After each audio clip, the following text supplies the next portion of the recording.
Hey friends, what's up? Ash here with Gents. How are you doing? Hope you're having an awesome day. It's time to talk about a very rigorously guarded and defended secret within the fragrance world. Yeah, we're talking about the compliment cocktail. Yes, highly secretive. But today, I spill the beans. Not just screwing with you guys. There is no such thing as that. But we are going to be talking about fresh and sweet fragrances that are awesome at pulling compliments, which to an extent, for me anyway, has always been the aforementioned non-existent compliment cocktail. Seems like the best fragrances at pulling compliments are either fresh or sweet, or both of those things. And today we're talking about fragrances, 15 of them that are both of those things. So let's jump into it.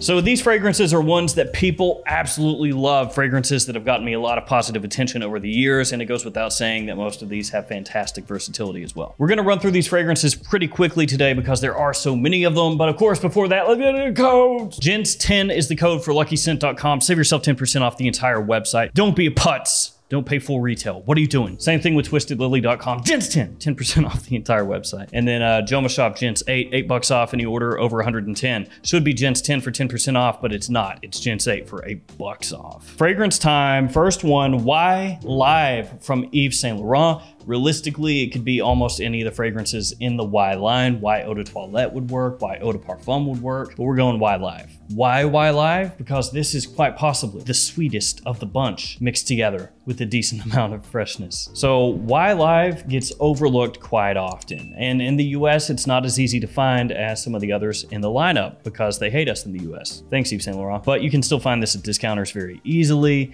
And it has a little tinge of that Invictus bubblegummy style DNA, that sweetness that is in here. But thankfully, it's not too overdone. It actually works fantastically for me. One of my most consistent compliment pullers from people that I don't know. We call those in the business unsolicited compliments. It has citrus, tonka, cocoa, white florals as some of the notes in the fragrance. Actually, it's got a really weird note breakdown because depending on which website you look at, the note breakdown changes because it's like nobody could figure out what the note breakdown for this fragrance was actually supposed to be. Really love Why Live though. Overlooked, as I said, but a great, great scent for positive attention. Now a fragrance I've talked about a lot, so we're gonna run through this one real quick. Missoni Wave. Now, Missoni Wave kind of takes the spot in this list of Allure Homme Sport and Versace Pour Homme.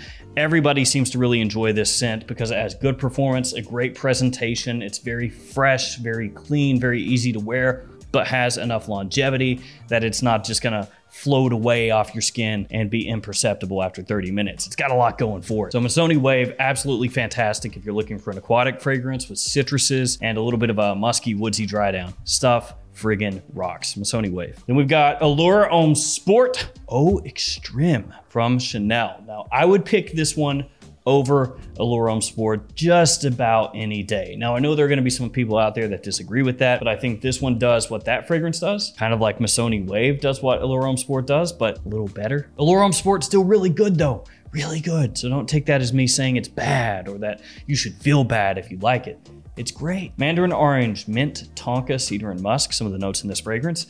It's an interesting one because it has this great briskness and freshness off the top, but then it has this underlying creamy sweetness that creeps in more and more as the fragrance dries down. Really good performance once again, and a massive compliment puller. We're going with Gucci Guilty Black. Also could have gone with the original Gucci Guilty as well. Now this is a fragrance that if you look it up within the fragrance world, you'll see a lot of people crapping on it and saying it's terrible, that it's the worst thing since moldy bread. I was gonna say sliced bread, but that's a good thing. But in reality, this stuff is really useful. People love the way this smells. It's very, very clean, actually surprisingly so. It's called Gucci Guilty Black, so you would think it's gonna be dark. It's gonna be heavy, mysterious, sexy, whatever. Actually, it's more like the top part of the bottle. You see where it's green right here? Yeah, this fragrance is more green than black, but I guess they thought Gucci Guilty Black sounded cooler, so here we are. Even looking at the note breakdown, you got lavender, you have orange blossom, you have neroli, got some woods in there. I think there is patchouli, but looking at that note breakdown, that doesn't scream out to you dark and mysterious. Gucci Guilty Black is one of those fragrances that just works. Sure, some people are gonna say, oh, it's too simple, it's generic, whatever. But if you're looking for a fragrance that's office safe, that's clean, that pulls positive attention, Gucci Guilty Black will do that like 10 out of 10. All right, let's keep it moving. Next up, YSL L'Homme Le Parfum. Now, this fragrance smells a little bit like you took the original YSL L'Homme and mixed it together with bits of Y Eau de Parfum. So it's like two of Yves Saint Laurent's fragrances met each other, and they really liked each other, and they, you know, had a relationship, and after a while, L'Homme Le Parfum was born. Oh, it's cute. Lemon, cedar, cardamom, vetiver, and ambroxan. Some of the notes in this fragrance. You don't really need to say too much more than it smells like L'Homme, the original Eau de Toilette, mixed with Y Eau de Parfum, because that gives you a good idea of how it smells and also gives you a good idea of why it would work so friggin' well. But when you take it for what it is, which is a fragrance made for just as much mass appeal as possible, you can kind of come around to accepting it and then liking it for what it does really, really well. So L'Homme Le Parfum, killer if you're just looking for attention. Then we're gonna go with the Dior Sauvage Eau de Parfum. Now, the reason I put the Eau de Parfum in here is because of that additional vanilla that's in the fragrance, giving it a little more sweetness. And because it does still have that similarity, of course, with Sauvage Eau de Toilette, it's got that freshness as well. And this one packs quite a wallop, lasts a long time, projects heavily, like you would expect from a Dior Sauvage release. It's got that bergamot, it has the lavender, it has the pepper, it has the ambroxan, all the stuff you would expect from Dior Sauvage. And it is ever so slightly more mature than the Eau de Toilette. So the Eau de Toilette of Sauvage usually seems to be the best seller in the line, but the Eau de Parfum is kind of right there with it. Super popular. Everybody's got it, but for a good reason. Everybody's got it because it works. And everybody seems to have this one as well. Versace Eros, this is the original Eau de Toilette. It's got mint, green apple, tonka, and vanilla. Very sweet, this one. Very, very sweet, especially off the top. Spray this thing on super heavily, especially if it's hot outside or you're gonna be cramped in with a lot of people. Everybody's gonna smell you. They're gonna smell you to the point that they start passing out and having hallucinations, like they're back in Nam. But there's a reason this stuff is Versace's best-selling fragrance. People love it. People go crazy for this, and I've said this a million times, but don't think of it as just a club fragrance. Great versatility there. That worked so well for me in the office. Keep it moving with Dolce & Gabbana's K Eau de Parfum. Not my personal favorite blue fragrance line. Actually, not at all close to being one of my favorites, but my wife really loves this fragrance, and the Eau de Parfum is better than the Eau de Toilette in my opinion. So if you're going for one of the Ks, get this one. She did a blind smell and rate not too long ago of like a bunch of different blue fragrances, and this one did a lot better than frankly I was hoping it would. It's got this real fuzziness to it. This geranium and juniper mixture in the opening along with pimento gives it this just like aroma chemical pop that sometimes I'm not in the mood for, but other times smells pretty good. It's also got fig in here. I think it's fig nectar technically, along with cedar and a bit of blood orange. So a little bit of a different citrus in here. I do think K Eau de Parfum is not that bad. Like I said, I much prefer the Eau de Parfum over the Eau de Toilette. I do think it's a really solid fragrance. It's just for me, like my own personal taste, I'd probably go for something else, you know, Bleu de Chanel or something like that. But especially for younger guys out there, K Eau de Parfum is a certified killer as far as getting attention goes. That actually sounds really bad. You don't want to kill people. You get what I'm saying. Next up, Acqua di Gio Absolu from Giorgio Armani. This one, again, a slight Invictus type sweetness to it. But there is a reason that so many brands put that little bit of an Invictus flair into so many fragrances. It's because A, it sells, people buy it, and B, because people get attention, positive attention while wearing fragrances like that, they buy it again. And ultimately, that's all the brand cares about. Are you buying it? Good. Are you buying it again?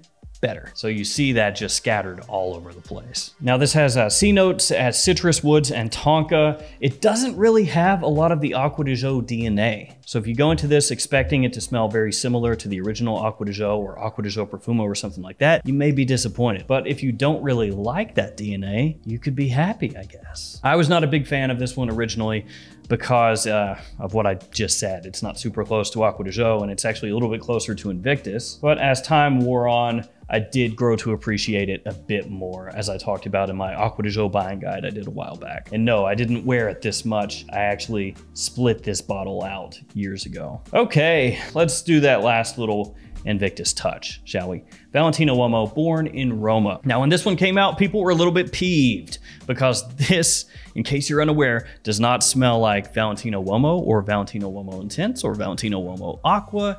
This is basically a complete reset of what Valentino was doing with their Uomo line. They were aiming suddenly much more youthful with Valentino Uomo Born in Roma compared to where they had been with Uomo, Uomo Intense, and Uomo Aqua, which were a little bit more classy. I don't know if I want to call them necessarily mature, but definitely more mature smelling than this one is. But this fragrance definitely is more like on the pulse of what people are buying currently. And when I say that, I'm talking about buying at Macy's, Sephora, Ulta, places like that. So this has ginger, it's got woods, it has a bit of a minerality to it. Again, it's got that sweetness that's gonna tie it in a bit with Paco Rabanne's Invictus. So if you like fragrances of that style, then you may very well like this one. And even though a lot of people, like reviewers and stuff, were not at all happy with this one, especially coming from the fragrances that came before it, you cannot deny how well this stuff works out in public. Okay, next up, Legend Spirit from Mont Blanc.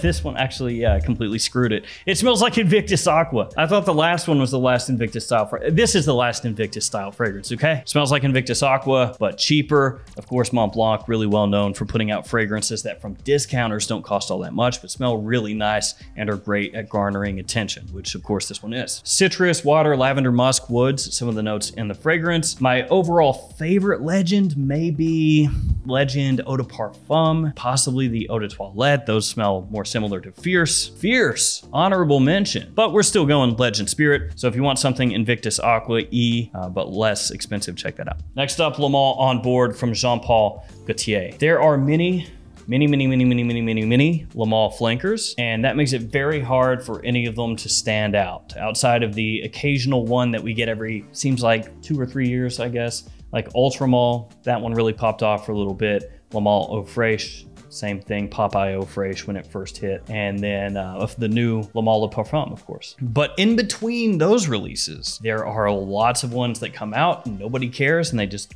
go away into the sunset, put out to pasture. This one has notes of, I think, Bergamot, Tonka, Geranium, and Amber, which maybe doesn't make the most sense because this is Le Mans On Board. So you would think it should have some kind of aquatic notes sprinkled in there. I don't know if it officially does, but it definitely does have an aquatic feel to it, so who cares? Really nice balance, fresh, sweet, aquatic, all coming together. It works really, really, really well, but it does have that whole Le Mans factor playing against it that I talked about. Next one is from Ralph Lauren. It's Ralph's Club, the original Ralph's Club. The new Parfum is really nice as well. I actually like the new Parfum more than this one. Lavender, Clary Sage, Cedar, and Vetiver are the notes, but that doesn't really tell the story. This one is a lot sweeter than you would expect just looking at that note breakdown. And in actuality, some of those notes don't come through a huge amount. I mean, like the lavender, you get that. It's a sweeter lavender, not like a classically masculine lavender from fragrances from decades ago, like the old school Ralph Lauren fragrances, not that style. It doesn't smell exactly like the fragrance, but this is more along the lines of something like YEDP. It's kind of in that family. So if you like that scent, you'll very well, or very likely, like this one. Ralph's Club, I went into originally when I first smelled it and thought it was gonna be crap. The opening is a little iffy, but as it dries down, it gets really good. I like that stuff a lot. Up next, a cheapie from Coach, Platinum. Gotta be Platinum because Platinum is worth more than gold.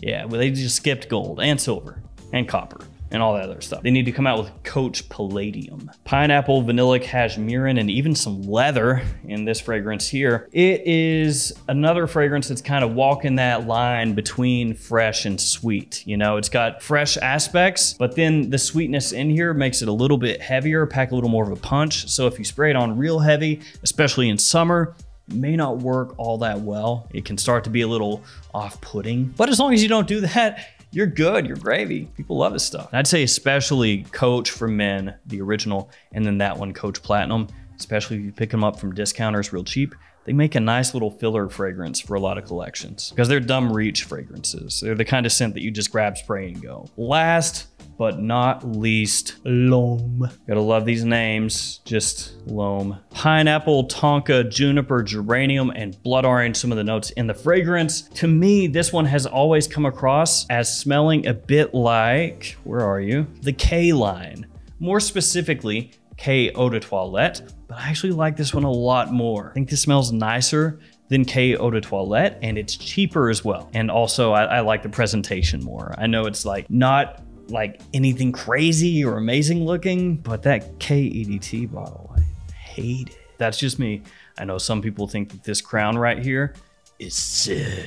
That's the pinnacle of presentations, baby. So this one is an amazing spring, summertime fragrance. Cost, again, nothing from discounters, and the quality is very, very high. It's a better K EDT for me. So if I, for example, said something like the K line is fantastic for pulling compliments and attention, which I did earlier in this video, then it stands to reason that this is just as good. There we go. 15 fresh and sweet compliment beasts. Now, I am not saying that fresh fragrances, sweet fragrances, or fresh and sweet fragrances are the only types of scents that garner positive attention. They obviously aren't. But in terms of just playing it safe, yeah, they absolutely are a better bet than some of the other types of scents out there, we'll say. All right, guys, that does it for me. Thank you for hanging with me. Thanks for your support. Stay safe out there. And I'll see you tomorrow with another fragrance video. See you later.